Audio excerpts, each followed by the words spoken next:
जन अधिकार पार्टी के सुप्रीमो व पूर्व सांसद पप्पू यादव आज पटना के गर्दनीबाग धरना स्थल पहुंचे, जहां उन्होंने ग्रामीण चिकित्सक के आयोजित धरना प्रदर्शन में शामिल हुए। इस मौके पर उन्होंने उनकी मांगों का समर्थन किया। साथ ही उन्होंने ग्रामीण डॉक्टरों को ग्राम देवता का नाम दिया।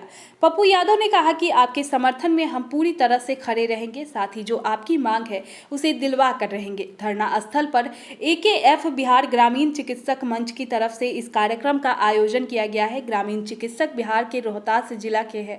उन लोगों का कहना है कि अगर हमारी मांग पूरी नहीं होती है तो हम लोग महाधरना करके विधानसभा मार्च करेंगे। आइए सुनिए क्या कह रहे हैं जाप सुप्रीमो पप्पू यादव। ग्रामीण चिकित्सक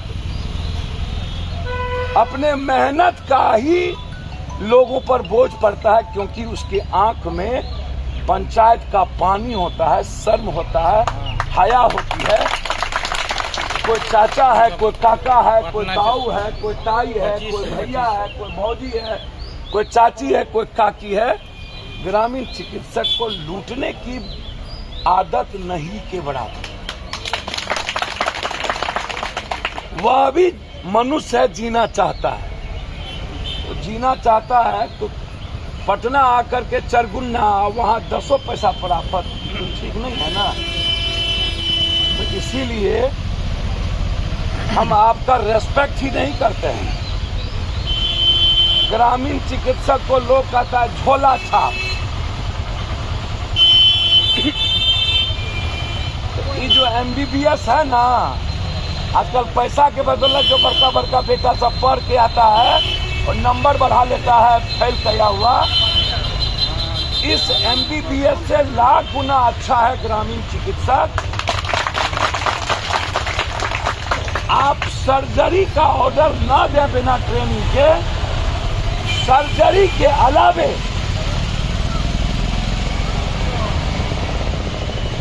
फिजिशियन का जितना काम ग्रामीण चिकित्सक बेहतर कर सकता है, उतना ये MBBS नहीं कर सकता।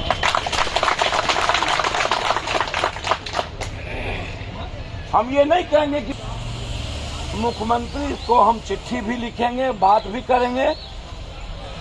जिस स्तर पर पप्पू यादव से आपकी मदद की जरूरत हो, हम सगे भाई की तरह, खून की तरह आपके साथ हैं। जरूरत होगी कोर्ट जाने की, जहां जाने की, आप हमें अपना परिवार समझिए। वैसे भी मैं इस कंट्री को फैमिली समझता हूं। जहां भी कोई कष्ट होता है देश दुनिया में, बिहार में, मैं कोशिश करता हूं उसकी मदद एक परिवार की तरह हो। दुनिया में ऐसा कोई भी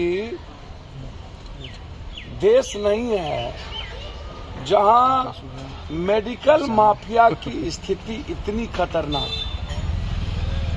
दुनिया से इलाज कराने के लिए इंडिया इसीलिए आता है कि यहाँ कुकुरमुत्ते के जाल के तरह अस्पताल खुले हुए। सरकार को अपने स्वास्थ्य विभाग में या ग्रामीण चिकित्सक को डेवलप करने की कोई बहुत बड़ी सोच नहीं रही है। अच्छा, दुनिया में जितने बड़े बड़े पॉलिटिशियंस हुए और बड़े बड़े पदाधिकारी या पूंजीपति, उन्होंने 3 काम किया इस कंट्री में: मेडिकल, एजुकेशन और ड्रग्स। 3 तरह के माफियाओं को, और बाद में रियल एस्टेट आया बहुत बार। तो सबसे पहले ये जो बड़े लोग हैं, पॉलिटिशियन है, इनकी पूरी भूमिका हेल्थ और एजुकेशन में इन्वॉल्व हो। साउथ में जितने बड़े पॉलिटिशियन हैं, सबके बड़े बड़े कॉलेजेस हैं। अब इंडिया में एक बच्चों को मेडिकल करने के लिए मिनिमम 40 लाख रुपया खर्च होता है, और MBA और इंजीनियरिंग करने के लिए मिनिमम 15 से 20 लाख रुपया खर्च होता है। कॉमन आदमी तो मेडिकल इंडिया में कर ही नहीं सकता है। अब तो MBA और इंजीनियरिंग करने में भी मिडिल क्लास के परिवार को बहुत दिक्कतें हैं। समझिए कि ये क्यों बड़ा एम्पायर बन गया, क्योंकि लगभग पॉलिटिशियन, लगभग सिस्टम को इन माफियाओं का फिक्स्ड है मनी आना।